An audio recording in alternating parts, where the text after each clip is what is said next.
Hello friends, आप लोगों का स्वागत है मेरे यूट्यूब चैनल विजार्ड क्लासेस पर।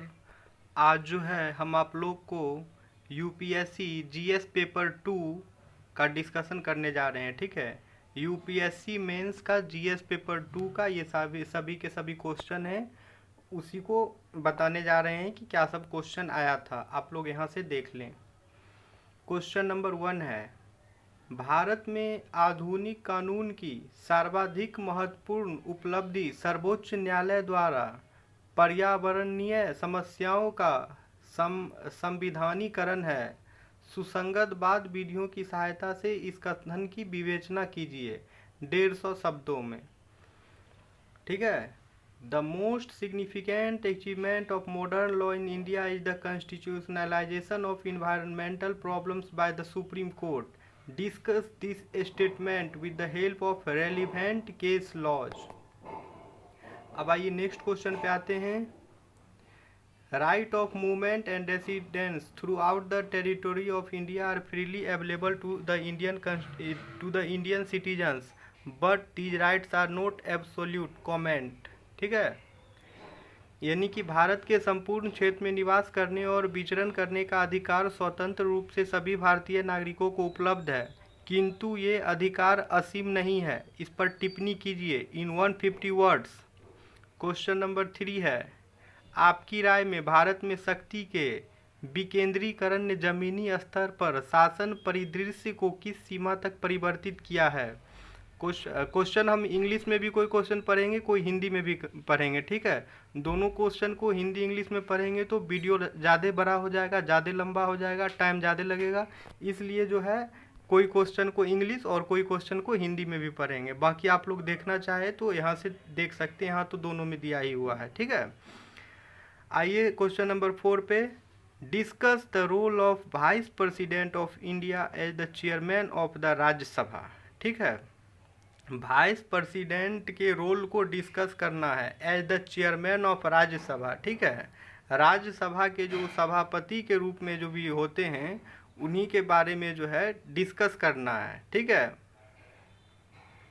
क्वेश्चन नंबर 4 है, राष्ट्रीय पिछड़ा वर्ग आयोग के संवैधानिक निकाय से संवैधानिक निकाय में रूपांतर को ध्यान में रखते हुए इसकी भूमिका की विवेचना कीजिए। एंड क्वेश्चन नंबर 4 है, क्वेश्चन नंबर 6 है, the Gati Shakti Yojana needs meticulous coordination between the government and the private sector to achieve the goal of connectivity. Discuss. The Rights of Person with Disabilities Act 2016 remains only a legal document without intense sanitization of government functionaries and citizens regarding disability। Comment। उसके बाद है, प्रत्यक्ष लाभ अंतरण योजना के माध्यम से सरकारी प्रदय व्यवस्था में सुधार एक प्रगतिशील कदम है, किंतु इसकी सीमाएं भी हैं। टिप्पणी कीजिए। नेक्स्ट है, भारत श्रीलंका का वर्षों पुराना मित्र है। पूर्ववर्ती कथन के आलोक में श्रीलंका के वर्तमान संकट में भारत की भूमिका की विवेचना कीजिए। क्वेश्चन नंबर 10, आपके विचार में क्या बिम्स्टेक सार्क की तरह एक समांतर संगठन है? इन दोनों के बीच क्या समानताएं हैं और असमानताएं हैं? इस नए संगठन के बनाए जाने से भारतीय विदेश नीति के उद्देश्य कैसे प्राप्त हुए? क्वेश्चन नंबर 11 है, discuss the procedures to decide the disputes arising out of the election of a member of the parliament or state legislature under the Representation of the People Act 1951।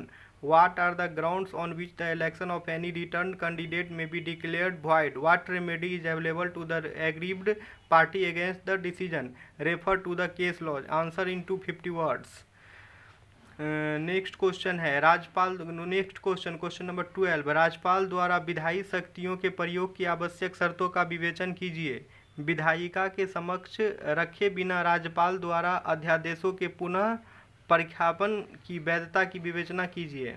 Question number 13, while the national political parties in India favour centralisation, the regional parties are in favour of state autonomy. Comments. Answer in 250 words. ठीक है, national political party जो हैं वो चाहते हैं centralisation का favour करते हैं, यानी कि केंद्रीयकरण के पक्ष में है, और जो रीजनल पार्टी हैं, जो क्षेत्रीय पार्टी हैं, पॉलिटिकल पार्टी जो हैं स्टेट ऑटोनॉमी की बात करते हैं। ठीक है, तो इस पे आपको जो है आंसर लिखना है 250 वर्ड्स में। Critically examine the procedures through which the presidents of India and France are elected. Bharat और फ्रांस के राष्ट्रपति जो निर्वाचित होते हैं उसकी क्या प्रक्रिया है, ठीक है, उस पर जो है आपको जो है एग्जामिन करना है, उस पर जो है आपको अपना आंसर लिखना है। ठीक है, नेक्स्ट है question 15। Discuss the role of the election commission of India in the light of the evolution of the model code of conduct. भारत में इलेक्शन कमीशन का क्या रोल है in the light of evolution of the model of code of conduct, यानी कि आचार संहिता के उद्भव के आलोक में इलेक्शन कमीशन का क्या रोल है उसको लिखना है 250 वर्ड्स में। नेक्स्ट क्वेश्चन है क्वेश्चन नंबर 16। कल्याणकारी योजनाओं के अतिरिक्त भारत को समाज के वंचित वर्गों और गरीबों की सेवा के लिए मुद्रास्फीति और बेरोजगारी के कुशल प्रबंधन की आवश्यकता है, चर्चा कीजिए इन 250 वर्ड्स। नेक्स्ट है question number 17। Do you agree with the view that increasing dependence on donor agency for development reduces the importance of community participation in the development process? Justify your answer। क्या आप इस मत से सहमत हैं कि विकास हेतु दाता अभिकरणों पर बढ़ती निर्भरता विकास प्रक्रिया में सामुदायिक भागीदारी की महत्व को घटाती है? अपने उत्तर के औचित्य को सिद्ध कीजिए। ठीक है दोस्तों, तो ये था यूपीएससी जीएस पेपर 2 मेंस का क्वेश्चन पेपर। आप लोग यहाँ से क्वेश्चन देख लें, जिनको भी एग्ज़ाम देना है यूपीएससी का तो आप लोग यहाँ से मेंस का क्वेश्चन देख सकते हैं। मेंस का प्रैक्टिस भी कंटिन्यू करते रहें। ठीक है दोस्तों, तो मैं इस वीडियो को एंड करता हूँ। ठीक है, बाय बाय।